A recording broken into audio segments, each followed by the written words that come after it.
Hi there, I'm Coach Kenneth. And I'm Coach Victoria. And in this video, we're going to be talking to you about why actions matter the most during a breakup. Actions speak louder than words. You guys, trust me when I tell you that your behavior is absolutely critical during a breakup. And it really makes the difference between getting your ex back and not getting your ex back. Oh yeah. So in this video, we thought we would talk about the importance of managing your behavior, how you actually act during a breakup, and how you treat your ex during a breakup, even while you have all of the anxious thoughts. It's very normal to have a lot of anxiety when going through a breakup. Our brain tries to play tricks on us, tries to convince us of stories and of what we should do next. Managing your behavior is the most important thing. Yeah, you really have to get yourself under control. And, you know, the problem is that even if you're good 85% of the time, it's that 15% that'll cost you. That one moment where you've gone 3 months without breaking no contact, and then you finally do it and you get ignored. And then you message him again. And then 24 hours later, you message him again. And then you go back into no contact. No, it doesn't work like that. Because now all that time, it tells them you still haven't moved on, and they know they still have you. And there's a very big difference between what's going on in our mind and what's happening in reality. So sometimes our mind will concoct this plan or how we think the reach out will go versus how it actually goes in reality. And That's a great point. And in the same token, you know, our mind might be telling us, reach out, today's the day. You know, you might get a sense of, I need to do something today, I need to act today. But managing your behavior in reality is going to be the thing that's going to help you in the long run. If you don't get that under control, the chances of turning it around are very low, honestly. Yeah. It's tough because many of you guys crack, and we wind up having to coach you back on track. But those little things make a huge difference. Your friends and your family, they're going to tell you, oh, just do this, or just do that, or no, you need to let them know how you feel, or these, right? How often do you hear it? And then it makes the situation worse.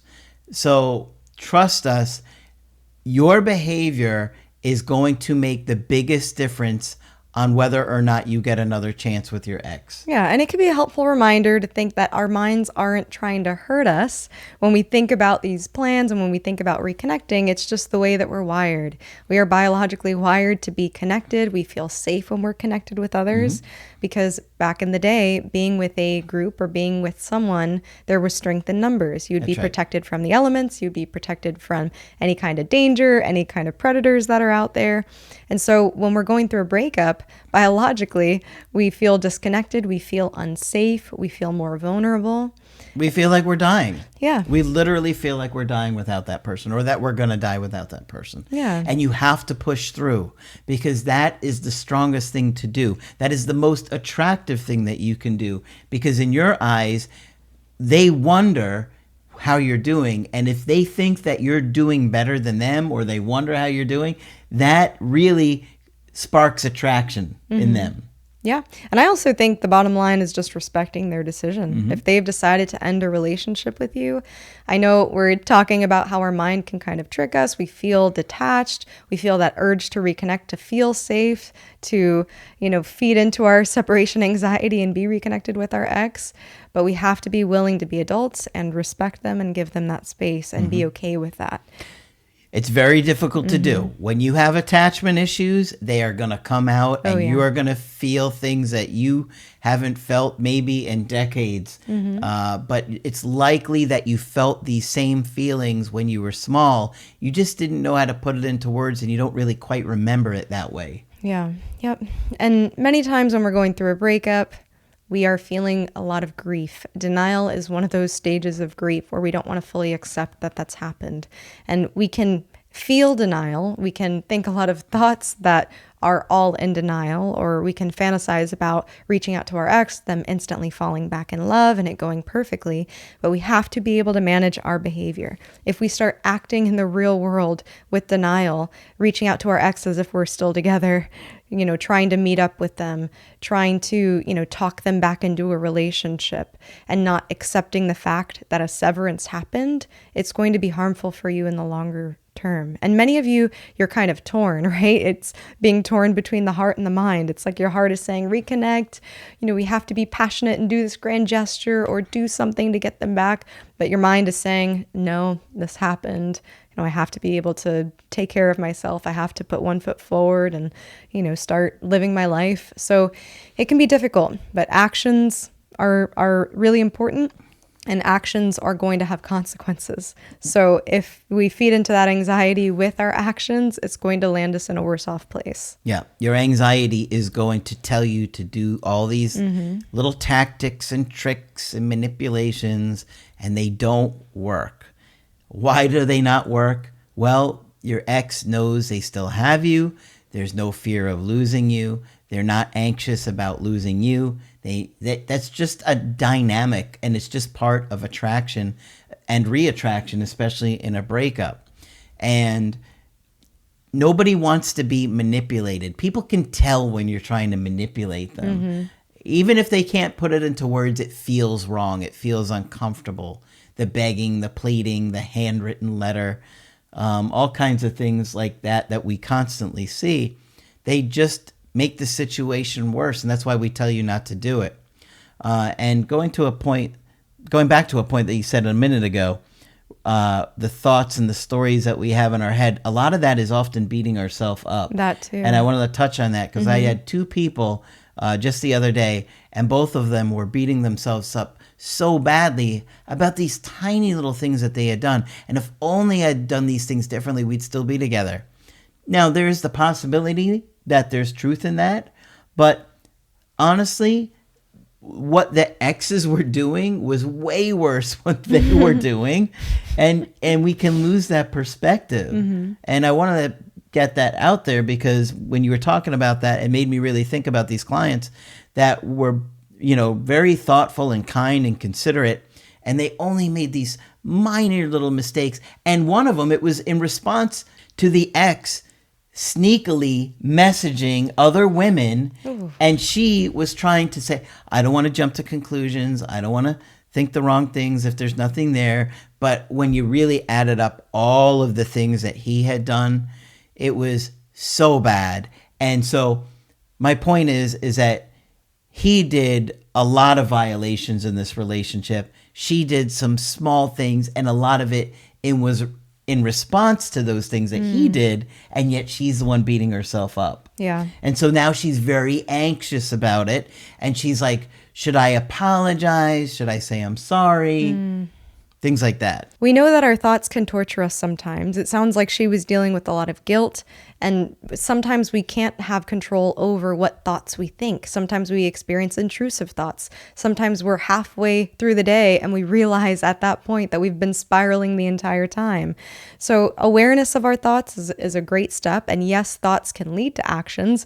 I'm not saying go wild with your thinking and just make sure you don't act on anything. We have to try to redirect our thoughts. We can soothe ourselves through different emotions and feelings that come up, but we have to think about what we can control, our choices and our actions. And you have to you can't just say, oh, those are nice points, and then do what you want to do because your anxiety tells you to do something. It's those things that truly make the difference between turning a breakup around and not. Unfortunately, it comes down to tiny little moments where we feel weak and we want to break that no contact. And the people that don't are a lot more likely to hear from their ex when they're ready than the ones that try and push it because they're anxious about it. And we know it's hard. We know that sometimes it's really difficult to control your thoughts. People can have intrusive thoughts. Sometimes it's already halfway through the day and you realize you've been spiraling the entire time before you've even given yourself a chance to be aware. Yep. So yes, awareness is one step. We have to think about what we can control versus what we can't control. We can redirect our thoughts. We can soothe ourselves when we're feeling really intensely or, when we're having a really strong emotion. We can control our choices. We can control our behavior, what we choose to do and not do. So we understand thoughts can be challenging and difficult sometimes, but there are things we can do to even help with that. So I'm not suggesting we just let our thoughts run loose and all that really matters is what we do. We know that it's all connected. Our thoughts, our behaviors, our feelings, the cognitive triangle, it's all connected and it all impacts us. So acting in a way that respects your ex is going to help you with your thoughts, is also going to help you with your feelings, and, vice versa with all of those things. So instead of spending all of that time obsessing, stalking, thinking about where you can focus your energy is going to make a difference. Absolutely. And that's the difference in many cases of having the emotional self-control to turn it around when your ex reaches out. The people that are really, really working on themselves are a lot more emotionally centered for those very difficult conversations. You think it's difficult to stay in no contact? Try navigating the challenges of repairing it with your ex. Ooh. When they're angry at you and they have resentment, or they're hurt by certain things, or they discovered things that were really bothering them since the breakup and you didn't know about those things, or they didn't tell you about those things. And now you're going to be thrown all these things and you're like, whoa, all these curveballs that you're not ready for because you've just been focused on where they're at and what they're doing and not really healing those attachment issues, because it's going to be challenging when your ex comes back. It's not as easy as when you first met them and it was magical and easy.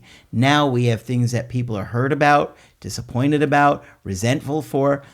I mean, there's a list of possibilities depending upon your particular situation. Yeah, and think about it this way. Action starts now. Even if you're in no contact, I know it can feel like a really passive approach, and many of you are like, I want to do something. I need to get moving.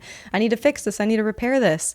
You being able to tame that feeling and tame that urge to reach out to them or to force a conversation, that is part of the action. That is part of practicing that self-discipline, that self-control. And it's not easy. I know our thoughts can sometimes come in our mind and like to mess with us, even if they're trying to protect us.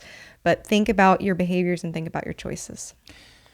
And of course, we're here to help you along the way. We don't want to see you with a restraining order. Yes. Unfortunately, that is going to happen to many of you, or you'll at least get threatened with one. Yeah. And, we're not joking when we say that, partly, but we're also not. Yeah, no, seriously, it happens. And that's the last thing you want, is trying to turn it around when they say they're going to get a restraining order. Yeah. So leave them alone and let them come to you. Focus on healing. Let us guide you. Talk about it with us. If you want to get our help personally, you can do that on my website, askcraig.net. I do email coaching. I do Zoom calls. You can get a Zoom call with Coach Victoria. Just click on her name on the top of the website. I'm here whenever you'd like to chat. And you can schedule with her. But that's it for this video. I'm Coach Craig Kenneth. And I'm Coach Victoria. And we will talk with you soon.